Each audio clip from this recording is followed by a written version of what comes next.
Hello दोस्तों, welcome to the YouTube channel bridge academy. और देखिए, आज हम हिस्ट्री का सेकंड मॉड्यूल स्टार्ट कर रहे हैं, मेडिवल हिस्ट्री।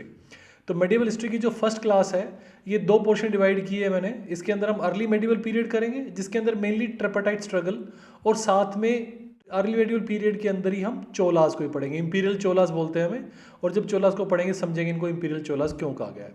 तो देखिए, अर्ली मेडिवल पीरियड नॉर्मली 300 साल, 750 से 1050 एडी का टाइम इसको दिया गया है अर्ली मेडिवल पीरियड को। तो इस टाइम क्या हुआ, जो लास्ट हमने हर्षवर्धन, जो एंशियंट हिस्ट्री में हमने लास्ट पढ़ा था, वो पढ़ा था हर्षवर्धन। 606 से 647 के आसपास उन्होंने जो है रूल किया था। हर्षवर्धन की कैपिटल जो थी वो कन्नौज थी, और हर्षवर्धन के जाने के बाद कन्नौज के लिए ही लड़ रहे थे तीन। ट्रिपाटाइट स्ट्रगल इसलिए नाम है क्योंकि तीन लोग लड़ रहे थे कन्नौज को कैप्चर करने के लिए, और इसीलिए कई बार इनका नाम कन्नौज ट्रायंगल वॉर्स भी दिया गया है, या ऐसा बोला जाता है ट्रिपाटाइट स्ट्रगल है। ठीक है, तो किन किन के बीच में ट्रिपाटाइट स्ट्रगल थी?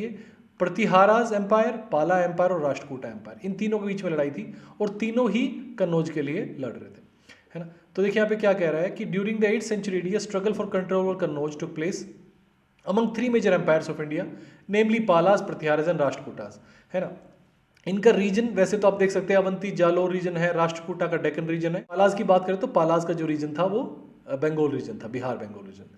तो देखिए, जो कन्नौज थी उसके लिए पूरी लड़ाई लड़ रही थी। और कन्नौज क्यों इतनी इंपॉर्टेंट हो गई थी? क्योंकि Kannauj was located on the Ganga trade route में थी, साथ में सिल्क रूट से भी कनेक्टेड थी, इसलिए कन्नौज स्ट्रेटेजिकली और कमर्शियली दोनों तरीके से इंपॉर्टेंट थी, इसीलिए इस एरिया के लिए लड़ाई चल रही थी मेजर। तो देखिए, मैप के हिसाब से अच्छा यहाँ पे दिखा रखा है ट्रिपाटाइट स्ट्रगल का, कि ये सब एरियाज थे। देखिए, ये कन्नौज है, तो कह रहा है कि ये गुर्जर प्रतिहाराज का एरिया है। फिर उसके बाद ये जो है ये पालाज का एरिया है, और ये राष्ट्रकूटास का। तो आप देखेंगे कि तीनों ही एरियाज में लगभग एक पोर्शन कॉमन है ना, that is Kannauj. This portion is Kannauj. तो इस पार्ट के लिए सब लड़ते थे, इधर से भी फाइट हो रही, इधर से भी और इधर से भी। तो इसीलिए ट्रिपाटाइट स्ट्रगल, तीन लोग लड़ रहे हैं, तीन एम्पायर्स लड़ रहे हैं, तो इसीलिए। अब देखिए, जो ये पोर्शन है इसके अंदर इंपॉर्टेंट जो क्वेश्चंस आते हैं वो क्या क्वेश्चंस आते हैं कि इनके टाइम में कौन सा ट्रेवलर आया। तो हमें इस टाइम में हमें क्या क्या याद होना चाहिए? ट्रैवलर हमें पता होना चाहिए।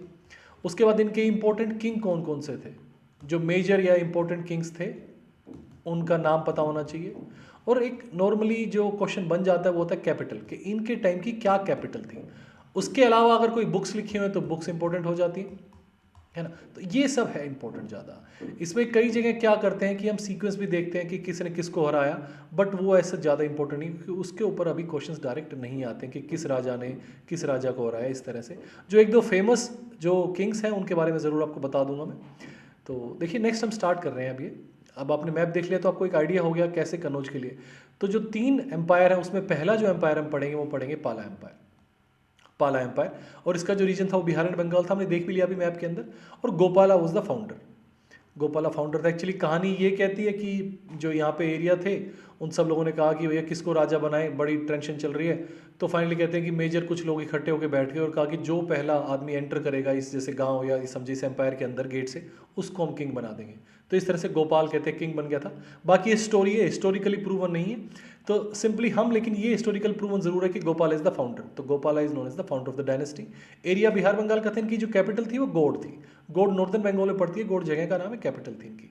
और इनके क्लोज कल्चरल टाइज थे विद तिब्बत और साउथ ईस्ट एशिया। देखिए, इनकी लोकेशन के हिसाब से हम देखेंगे कि साउथ ईस्ट एशिया काफ़ी क्लोज है, कोलकाता या इस एरिया में करते हैं। और दूसरा तिब्बत इसलिए कह सकते हैं क्योंकि ये जो थे बुद्धिस्ट के पैटर्न थे, मतलब बुद्धिज्म को सपोर्ट करते थे लोग, तो इन्होंने बुद्धिज्म को पैटर्नेज दी थी। तो इसीलिए पाला एम्पायर का जो है ties with Tibet as well as south east Asia, क्योंकि ट्रेड रूट्स और हिसाब से।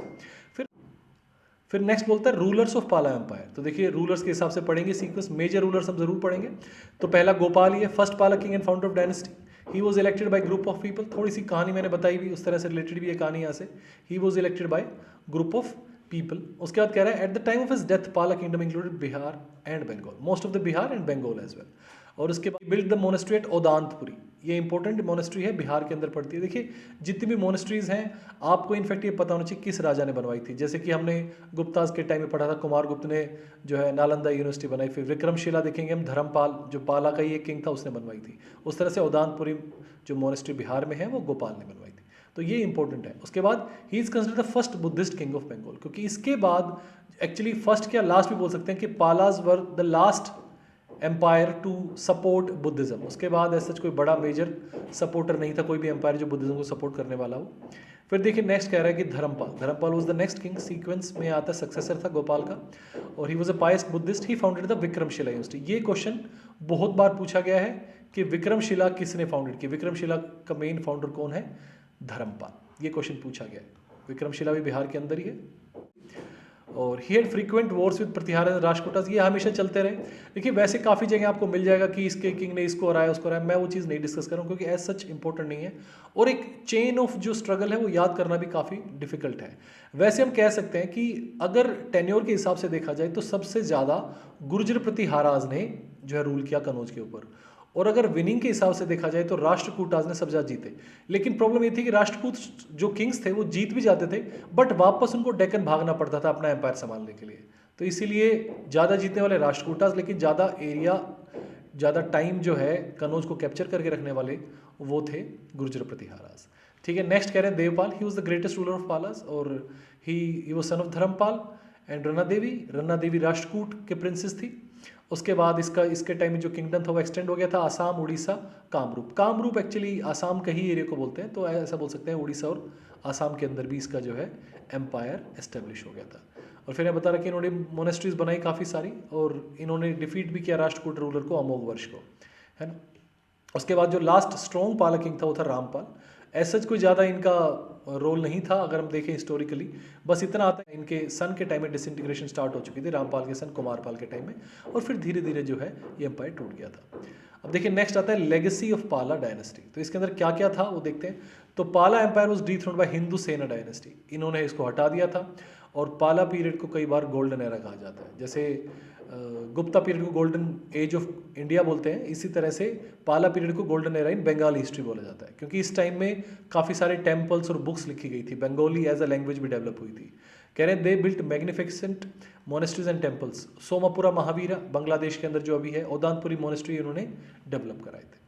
ठीक है, उसके बाद देखिए अगर ये बात करें इनके आर्ट और कल्चर के बारे में तो और भी बहुत सारी चीज़ें हैं, जैसे कि देखिए proto Bangla language was born, तो नियर टू बंगला जो लैंग्वेज है, बंगाली जो लैंग्वेज, उसके काफ़ी क्लोज एक लैंग्वेज इस टाइम बोर्न हुई थी।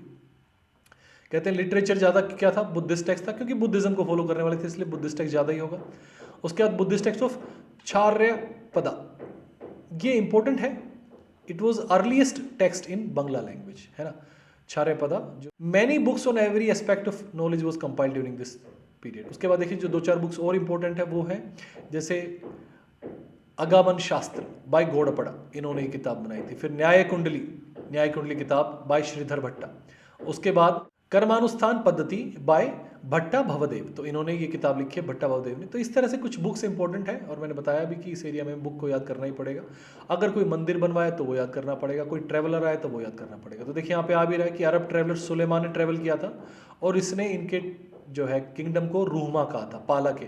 एक्चुअली रूहमा जो करप्ट होम था वो धर्मा का था, तो धम्मा या धम्मा कह सकते हैं बुद्धिस्ट के हिसाब से, तो रूमा बोला था सुलेमान ने पाला एम्पायर को। उसके बाद रामचरित जो थी, Ramacharitam was written by Sandhyakar Nandi, important है, he was court poet of Madan Pal, तो ये क्वेश्चन भी ऐसा आ सकता है। उसके बाद Pala arts in Bengal Bihar during Pala regime, influence is seen in the art of Nepal, Sri Lanka, Burma, Java, ये सब बुद्धिज्म के हिसाब से आप देखेंगे कि सबका जो है इन्फ्लुएंस दिख रहा है ना। ये इनका एक्चुअली ये कह सकते हैं कि इनका इन्फ्लुएंस इन सबके ऊपर था, Nepal, Sri Lanka, Burma, Java, because all these countries are Buddhist, है ना, तो इस वजह से। फिर देखिए जो नेक्स्ट आता है वो आता है प्रतिहाराज, और या कई बार इसको गुर्जर प्रतिहाराज बोला जाता है। तो दे वर ओरिजिनली पेस्टोरलिस्ट एंड फाइटर्स, और ये जो अपने आप को मानते थे कि हम जो है लक्ष्मण के डिसेंडेंट हैं, राम लक्ष्मण के हिसाब से लक्ष्मण के डिसेंडेंट है, और लक्ष्मण था प्रोटेक्टर ऑफ हिज ब्रदर, तो ये भी अपने आप को प्रोटेक्टर क्लैन मानते हैं कि भाई हम भी बचाव करने वाले लोग हैं। क्योंकि Pratiharas took little title which means door keeper, क्योंकि ऐसा कहानी के अंदर भी आता है कि लक्ष्मण जो था वो डोर पे रहता था अपने भाई के राम के, और उनका लुक आफ्टर करता था, तो इसीलिए प्रोटेक्टर था वो। तो ये कहते हैं कि हम भी जो है उसी डिसेंडेंट हैं लक्ष्मण जी के ही, और हम भी जो है प्रोटेक्टर हैं। उसके बाद देखिए यहाँ पे मेंशन्ड है UNESCO world heritage site at Khajuraho is famous development of this style of temple building.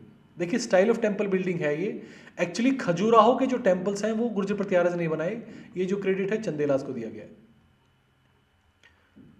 चंदेलाज जो किंग्स थे उन्होंने खजुराहो के टेम्पल्स बनाए, बहुत ज़्यादा इरोटिक इमेजेस वगैरह हैं इसके अंदर, और ये यूनेस्को वर्ल्ड हेरिटेज साइट में भी है। और ये हम नेक्स्ट जो हम क्लास करेंगे जिसके अंदर हम पढ़ेंगे ओरिजिन ऑफ राजपूत, उसके अंदर हम इसको थोड़ा डिटेल में डिस्कस करेंगे। जैसे इसका जो एक टेम्पल है कादर महादेव टेम्पल, वो भी काफ़ी इंपॉर्टेंट है, वो हम पढ़ेंगे। फिर उसके बाद इसका रीजन क्या था गुर्जर प्रतिहारास का, गुजरात और राजस्थान, ये दो इनका रीजन था। कैपिटल इनकी नियर मॉडर्न डे जोधपुर। भीनमल वैसे नाम आता है, आज भी भीनमल है, वैसे तो खैर ये जोधपुर डिस्ट्रिक्ट के अंदर भी नहीं पड़ता अभी, बट भीनमल माना जाता है नियर मॉडर्न डे जोधपुर। तो कई बार हम बस बोलते हैं जोधपुर इनकी कैपिटल थी, ऐसे करके हम इसको याद कर लेते, जोधपुर इनकी कैपिटल थी, ठीक है। उसके बाद इनके किंग्स की बात आती है, रूलर्स। पहला जो रूलर था वो था नागभट्ट वन, और इसने जो है अरब इन्वेजन को रोका था। देखिए गुर्जर प्रतिहारास जो थे वो नॉर्थ वेस्ट रीजन में थे। अगर हम इंडिया की बात करें, जैसे मैं एक रफ साइज स्केच बनाता हूँ, जैसे ये मान लीजिए यहाँ से बाहर से आ रहे हैं, है ना, तो जितने भी ये हैं यहाँ पे पूरा एरिया गुर्जर प्रतिहारास का है ना। तो जब गुर्जर प्रतिहारास का ये एरिया है तो इसी वजह से क्या हो रहा है कि इनको जो है अरब इन्वेजन्स को भी रोकना था। तो इनके बीच बीच में अरब इन्वेजन्स होते रहे, इन्होंने डिफीट भी किया। फाइनली फिर एंड में ऐसा कर नहीं पाए डिफीट ये, तो मुस्लिम इन्वेजन बाद में आके और उन्होंने इनको हटा भी दिया, but initially they resisted the invasion, ठीक है। उसके बाद बोल रहा है ruled over areas of Gujarat, Rajputana, Malwa, ये सब इनका एरिया था। और ध्रुव द राष्ट्र किंग डिफीटेड हिम, नागभट्ट को हराया था ध्रुव ने। हालांकि ये सच में इंपॉर्टेंट नहीं मानता हूँ, बिकॉज ये बहुत ज़्यादा फैक्ट्स हैं, इनको रिमेंबर करना डिफिकल्ट है, तो इसलिए मैं चेन ऑफ ट्रिपेटाइट स्ट्रगल किसने किसको हराया उसको ऐसा सच में नहीं पढ़ाऊंगा आप लोगों को। उसके बाद नेक्स्ट आता है वत्सराज। वत्सराज जो था इसने कन्नौज को कैपिटल बना लिया था, he made Kannauj as is capital, और इसका भी काफ़ी बड़े एरिया में रूल था इसका। फिर कहता है इसकी एक्सपेंशन पॉलिसी थी, he created enemies for him, Dharmapal the Pala king, सब जगह इसके झगड़े, ध्रुव के साथ झगड़े, ये सब चली रहे थे। और एक्चुअली इसके टाइम में थोड़ा ज़्यादा ही मतलब इंटेंसिटी बढ़ गई थी, अदरवाइज ऐसा नहीं था, क्योंकि ट्रिपेटाइट स्ट्रगल तो चली रही थी पूरे फेज के अंदर, है ना, 750 से 1050 लगभग 300 साल ये चलती ही रही थी। फिर कहता है Nagabhata an important king, actually Mihir Bhoj के बाद दूसरा जो इंपॉर्टेंट रूलर मानते हैं वो नागभट्टू मानते हैं। तो he made alliance with Andhra, Vidarbha, Kalinga, alliance बनाया, extensive preparation to fight against his rivals, और ये अलायंस इसीलिए किया था ताकि राइवल्स के हिसाब से उनके अगेंस्ट लड़ सके, सॉरी। उसके बाद जो नेक्स्ट किंग आते हैं इंपॉर्टेंट, वो आते हैं मिहिर भोज या भोजवन। ये सबसे फेमस किंग या इंपॉर्टेंट किंग माने गए हैं गुर्जर प्रतिहारास के। पहला इनका एक इंस्क्रिप्शन है, ग्वालियर इंस्क्रिप्शन है, जो बताता है कि भैया इनका जो कैसे इनके जो डिसेंडेंट्स कहाँ कहाँ से आए, इनके जो पूर्वज थे उनके क्या नाम थे, वो सब बताते हैं यहाँ पे। तो is considered to be popular ruler Pratiharas and ruled for over 46 years. ये इन्होंने रूल किया है मिहिर भोज ने 46 ईयर्स के आसपास, है ना। यहाँ पे आप देखेंगे थोड़ा सा ज़्यादा ही है, बट इट्स ओके। उसके बाद he had his capital eight Kannauj which was also called महोदया, इसने कन्नौज का ही नाम महोदय रख दिया था। द बरहा कॉपर प्लेट मिलता है एक वहाँ से, जिसके अंदर जो है बताते हैं कि यहाँ पे भैया मिलिट्री कैंप बना रखा था इसने, क्योंकि हर बार लड़ाई होती कन्नौज पे, तो एक मिलिट्री कैंप इसने एस्टेब्लिश कर लिया था, और उसको बोला गया है स्कंदवरा, ठीक है। और इन्होंने जो है ये विष्णु के फॉलोवर थे, तो वैष्णविज्म फॉलो करते थे, और टाइटल लिया था आदि वराह, है ना। वराह एक अवतार भी था विष्णु जी का, जिन्होंने हिरण्यकश्यप के भाई को जो है मारा था, आदि वराह अवतार ने, है ना, वाइल्ड बोर का अवतार था। उसके बाद देखिए नेक्स्ट आता है his supremacy acknowledge by Chandelas, Kalachuris, Arab of Sindh, क्योंकि इन सबको इसने हरा के चुपचाप बिठा दिया था। और इसके टाइम में जो है जो एक ट्रेवलर आए थे, अरब ट्रेवलर आए थे, अल मसूदी ने कहा है कि भैया इनकी जो है कैवलरी बेस्ट थी, ठीक है। कैवलरी मतलब घोड़े पे जो इनकी लड़ाई करने वाली जो आर्मी थी वो सबसे बढ़िया थी। और दूसरा अल मसूदी ने इनके एम्पायर को कहा है अल जुज्र, ये जुज्र एक्चुअली करप्ट फॉर्म है गुजर का ही, तो अल जुज्र, ठीक है। ये इंपॉर्टेंट बात है कि किसने ये कहा है। उसके बाद जो नेक्स्ट किंग था इंपॉर्टेंट महेंद्रपाल। देखिए आपको महेंद्रपाल महिपाल में कंफ्यूजन है, पाला बेशक आ रहा है लेकिन पालाज नहीं है ये मेजर गुर्जर प्रतिहाराज ही किंग्स हैं। तो कई बार ऐसा कंफ्यूजन होता है कि उसमें धर्मपाल था, देवपाल था, यहाँ पे महेंद्रपाल, महिपाल, उनके भी कुछ नाम मैचिंग होते हैं, लेकिन ये जो महेंद्रपाल हैं और जो महिपाल हैं ये हम गुर्जर प्रतिहाराज के किंग कर रहे हैं।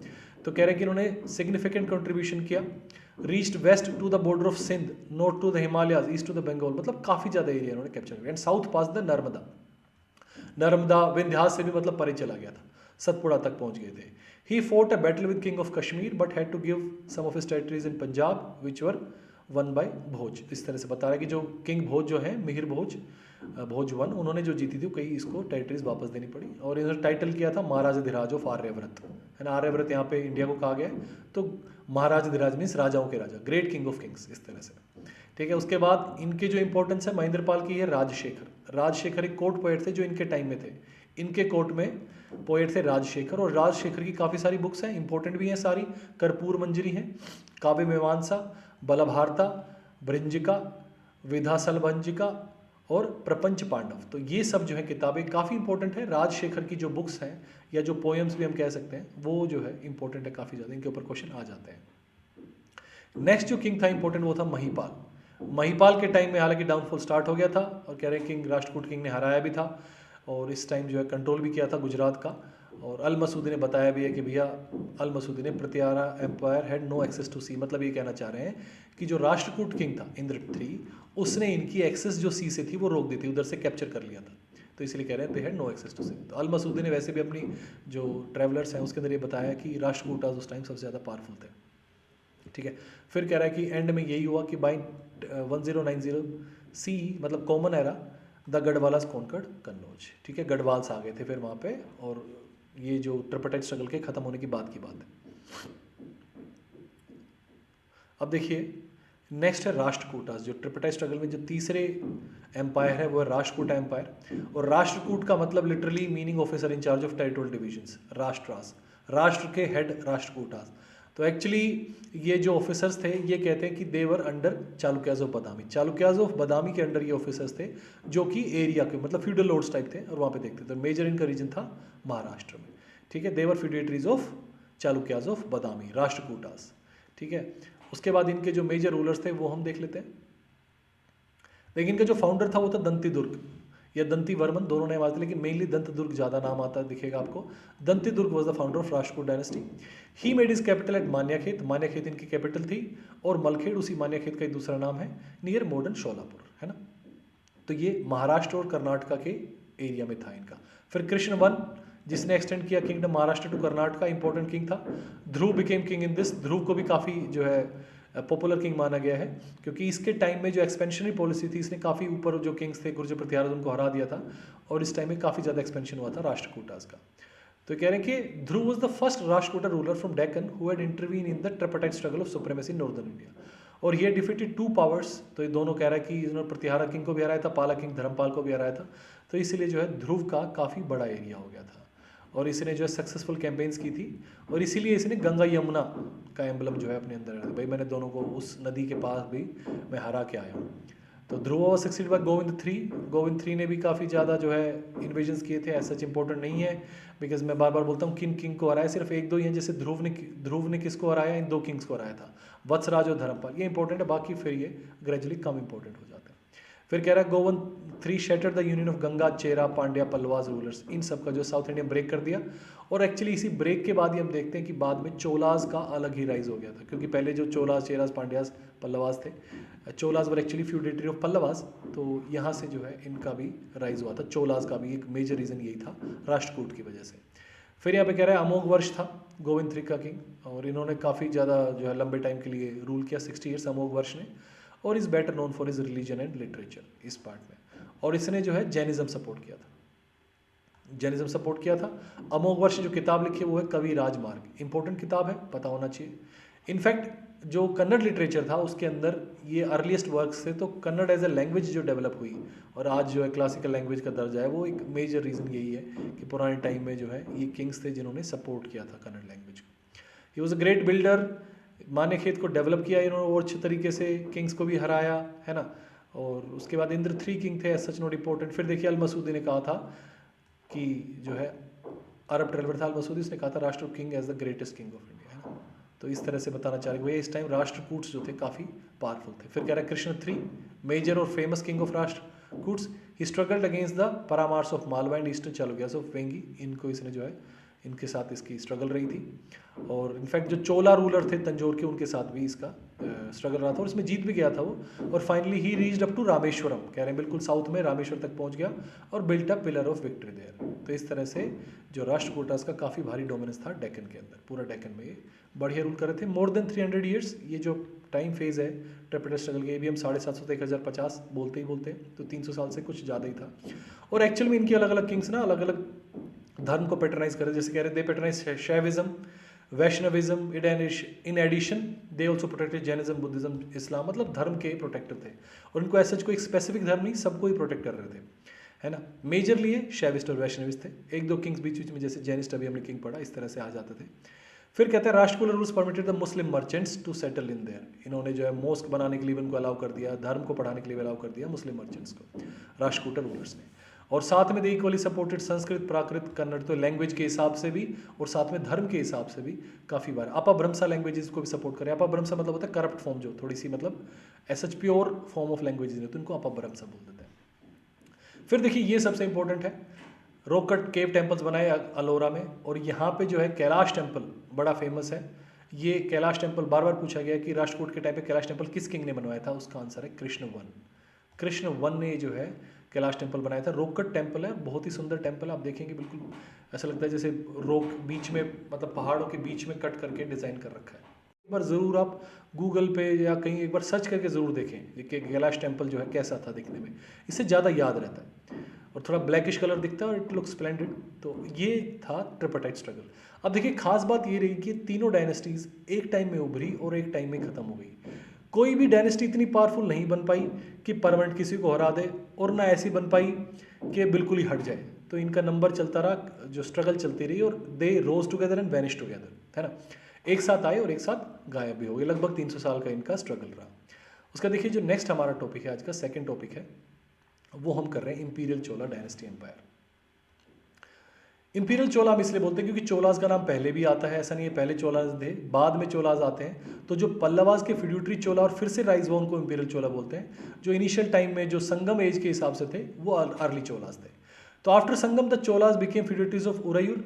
These later Cholas are termed as imperial Cholas at they were feudatories of Pallavas. देखिए इंपॉर्टेंट है, क्वेश्चन पूछ सकते हैं, एक्चुअली एक दो को एग्जाम पूछा भी जा चुका है, किसके फ्यूड्यूटरी, पल्लवास के फ्यूड्यूटरी थे। They exercise control of Sri Lanka and Malaya Peninsula. Thousands of inscriptions in temples tell about their administration, society, economy and culture. तो ये imperial चोलास को हम डिस्कस कर रहे हैं। ये फेज लगभग वही है, मिड 9th सेंचुरी या 8th सेंचुरी बोल सकते हैं। 8th सेंचुरी के बाद का ही फेज पूरा चल रहा है। देखिए यहाँ पे बोल रहा है कि Muttaraiyar family in Kaveri delta were subordinate to Pallava kings of Kanchipuram. Vijayalaya Chola जो था, Vijayalaya Chola, he was belonging to Uraiyur. He captured the Kaveri delta from Muttaraiyar in mid 9th century. तो विजयालय ने ही जो है टेम्पल बिल्ड किया था, एक गोडेस दुर्गा का टेम्पल बिल्ड किया था विजयालय ने, निशुंभ सुधनी, है ना। तो ये एक इंपॉर्टेंट बात है, आर्किटेक्चर के अंदर आया था कि भैया किसने जो है गोडेस दुर्गा का टेम्पल बनवाया था, विजयालय चोला ने बनवाया था, है ना। और ये हमने देखा कि विजयालय चोला ने जो है मुत्तरायर फैमिली से जो छीना तो इसके पल्लवास की फ्यूडिटरीज हो गई इनडायरेक्टली। इस तरह से they were feudatories of Pallavas. His son Aditya, Vijayalaya Chola का बेटा था Aditya Chola. He defeated the Pallava king Aparajita and annexed Tondai Mandalam. तो इस तरह से जो है ग्रेजुअली ये एरियाज अनेक्स होने लगे और धीरे धीरे जो है चोलास पावरफुल होने लगे थे, इंपीरियल चोलास। कह रहा प्रांतक 1, ही defeated Pandyas. In fact Ceylonese ruler जो था उनको भी हराया। सिलोन मतलब यहाँ पे श्रीलंका की बात हो रही है। फिर यहाँ पे कह रहे हैं कि लेकिन ये हार गया था battle of Takkolam. Battle of Takkolam with Rashtrakuta में हार गया था। तो कहीं ना कहीं प्रांतक 1 का जो है यहाँ पे लिमिट हो गया था, ज़्यादा एरिया वो कैप्चर नहीं कर पाया। हालांकि प्रांतक 1 का जो है एक इंस्क्रिप्शन है, उत्तर मेरू इंस्क्रिप्शन। प्रांतक 1 का उत्तर मेरू इंस्क्रिप्शन है which tells about local self government, कि चोलास के टाइम में कैसी लोकल सेल्फ गवर्नमेंट थी उसके बारे में काफ़ी जो है लाइट थ्रो करता है ये इंस्क्रिप्शन, ठीक है। और उसके बाद कह रहे हैं कि प्रांतक 1 ने जो है गोल्डन रूफ प्रोवाइड किया था विमाना पे, किसके, नटराज टेम्पल जो है चिदम्बरम पे, उसके ऊपर सोने का जो है छत्र बनवाया था। आफ्टर 30 ईयर्स ऑफ प्रांतक राज राजा, देखिए ये जो किंग है राज राजा 1, ये इंपॉर्टेंट किंग है। He assert the throne for duration of 985 से इतना टाइम रहे और इन्होंने चेराज पांड्या सबको हरा दिया। इनफैक्ट इन्होंने जो है अपना एम्पायर तुंगभद्रा रिवर तक भी कर लिया था कैप्चर, है ना। तुंगभद्रा और भीमा 2 रिवर्स हैं जो कि मेनली जो है ट्रिब्यूटरी है कृष्णा रिवर की। और कह रहे हैं नेवल एक्सपीडिशन भी किया अगेंस्ट मालदीव्स किंग्स, मालदीव्स का। और इस तरह से जो है इसने काफ़ी भारी एम्पायर डेवलप कर लिया था। और इसने टाइटल लिया था मुमिड चोला, जयकोंडा, शिवपद शेखरा, इस तरह के इन्होंने टाइटल्स लिए थे ना। एक सेकेंड प्लीज।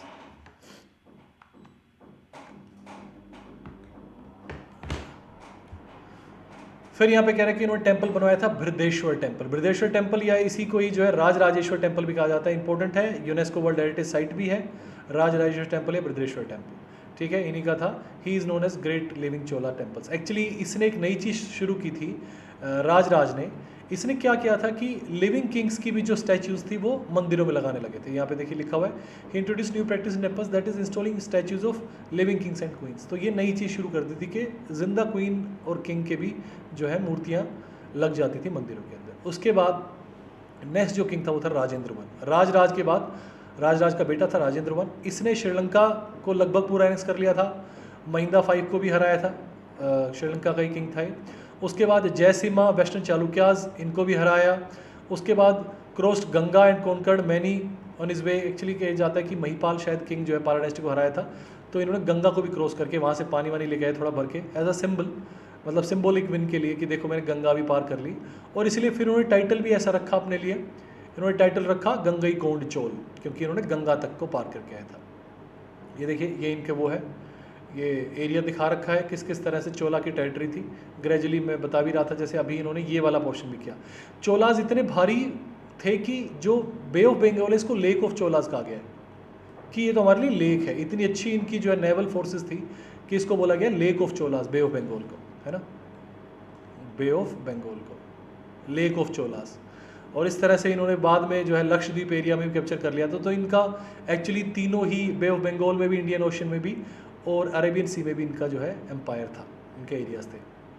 देखिए यहाँ पे आ रहा है गंगई कोंड चोला खुद को बोला और एक शहर डेवलप किया गंगई कोंड चोलपुरम, बिकॉज गंगा के पास जाके उन्होंने किसी किंग को वहाँ पे हरा के आए थे, मोस्ट प्रोबेबली महिपाल ऑफ पाला dynasty.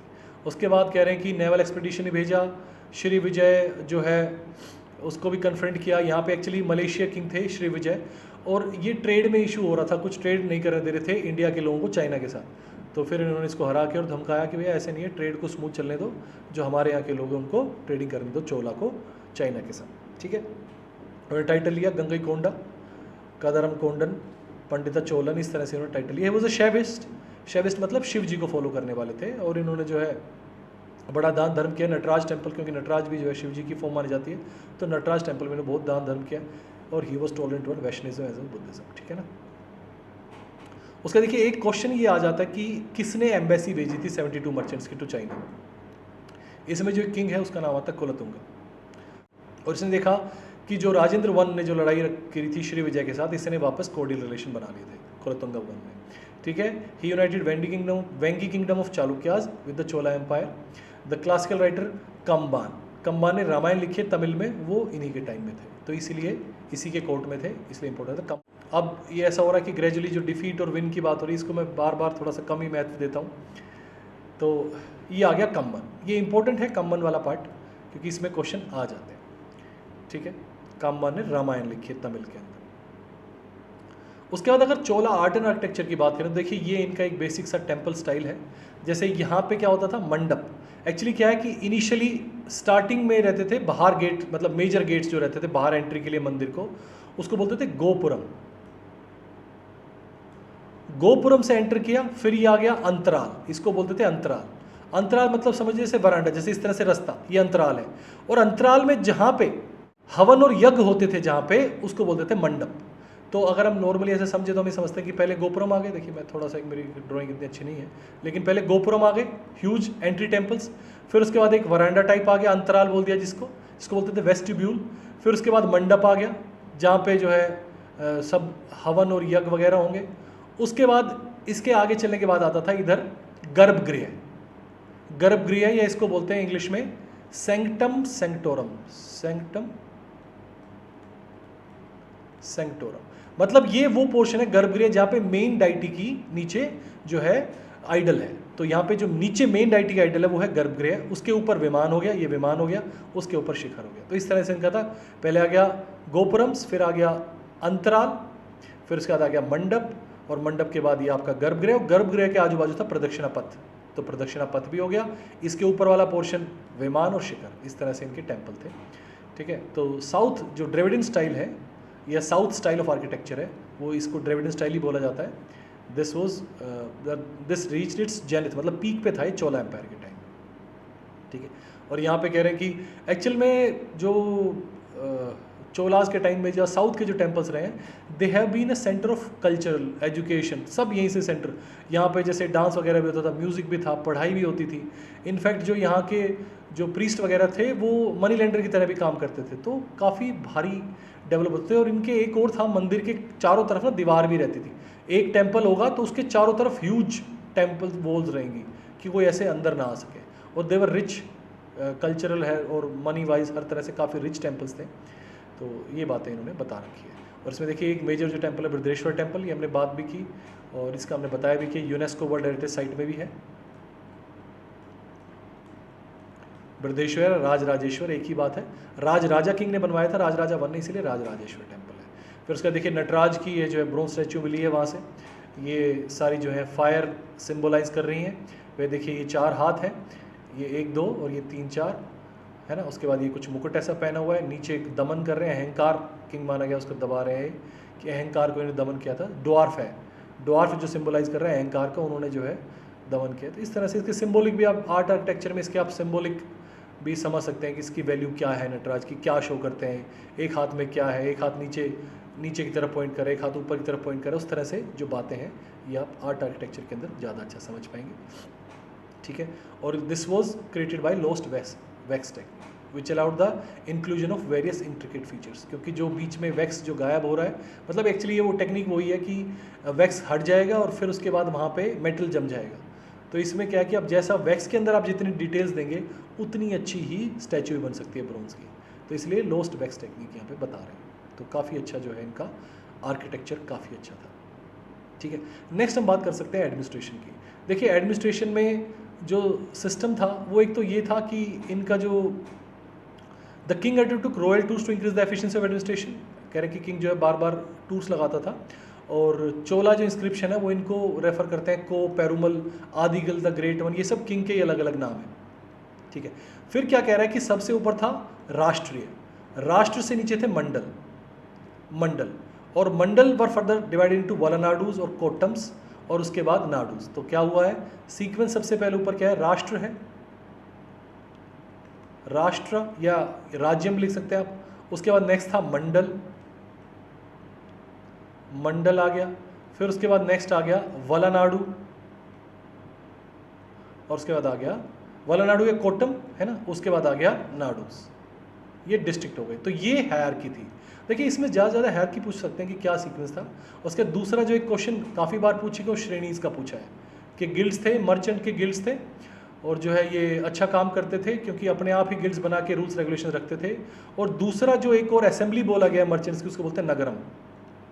It was assembly of mercantile groups और ये ही जो है स्पेसिफाई करती थी कि किस में ट्रेड होगी, कौन कौन से ग्रुप क्या ट्रेड करेंगे, कैसी क्वालिटी रहेगी, कितने कितने टाइम में आएंगे, वो सब चीज़ें जो है डिटेल में थी नगरम। तो नगरम और श्रेणीज इंपॉर्टेंट है।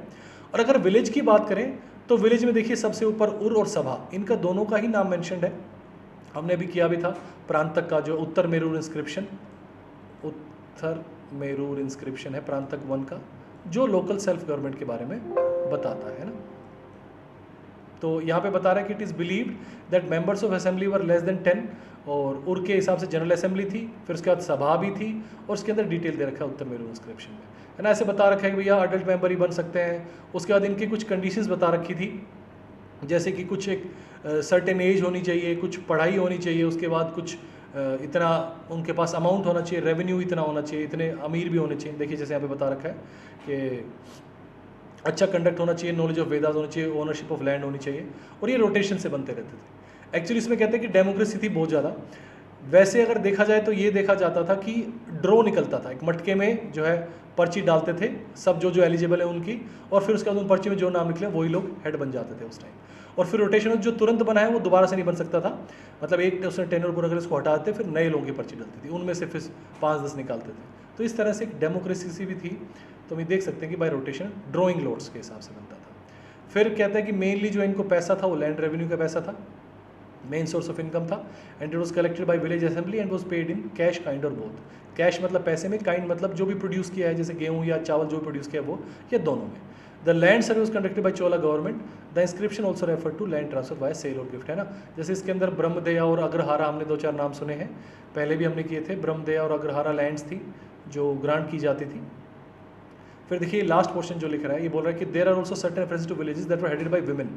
ये स्पेशल बात है, वुमेन एम्पावरमेंट का टाइम है तो ज़रूरी है देखना। तो पे कह रहे हैं कि एक वुमेन थी बिट्टाया, उनका जो है विलेज था भरियंगियूर, है ना। तो इस विलेज की ये हेड थी। इस तरह से कह रहे हैं कुछ ऐसे विलेजेस मेंशन्ड है जहाँ पे वुमेन लीड करती थी। तो देखिए आज हमने किया चोलाज किया हमने, और दूसरा में ट्रिपटाइट स्ट्रगल किया। जो हमारी नेक्स्ट क्लास होगी, नेक्स्ट सेशन में हम करेंगे ओरिजिन ऑफ राजपूत्स, और दूसरा हम करेंगे इन्वेजन ऑफ मुस्लिम्स, है ना, मुस्लिम इन्वेजन्स हम करेंगे। ये हमारी नेक्स्ट क्लास में रहेगा। आज के लिए इतना ही रखते हैं। अगर आपको क्लास पसंद आई, अगर आपको वीडियो पसंद है तो प्लीज़ लाइक शेयर सब्सक्राइब ज़रूर करें। Thank you, have a nice day.